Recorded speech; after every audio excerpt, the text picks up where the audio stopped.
Here's a single arm overhead squat. You'll take a kettlebell or a dumbbell, doesn't matter. You're gonna punch it overhead and you're gonna squat with it. Now, a lot of athletes don't have quite the shoulder mobility to go down into the full squat. That's okay. Your squat depth is gonna be limited by your shoulder mobility. So if you can only go to here before you start to have to pitch forward, then that's your squat depth. If you can go deeper, do so. You'll see me start to struggle as I get deeper and deeper into the squat because I don't have great shoulder mobility. So I'm gonna drop down, right about there is where I feel it. That's where I gotta come up, okay? You'll do the same number on your right as you do on your left. So if we say 5x, single arm overhead squat, 5 on the right, 5 on the left.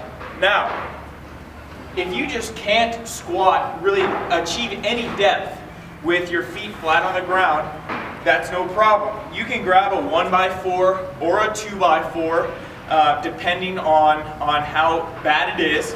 Start with a 1x4, see if you can do it with a 1x4 first, and then same thing, go overhead. Now watch how much deeper I'm gonna be able to get because my heels are elevated now. Essentially, I can drop into a full squat with my heels elevated. Just like that. Now, just to make sure, you can do the same thing with the dumbbell. Punch it overhead, bicep close to the ear, nice and straight. Notice how I'm holding the dumbbell here, okay? Even distribution of the weight. I'm gonna drop down, about there, and then come back up. One last note on this. You may find that you're able to get a little bit deeper on your right side or your left side. That's just due to a little asymmetry in your shoulder mobility. That's all right. Play to that side's limitation. That's the single arm overhead squat.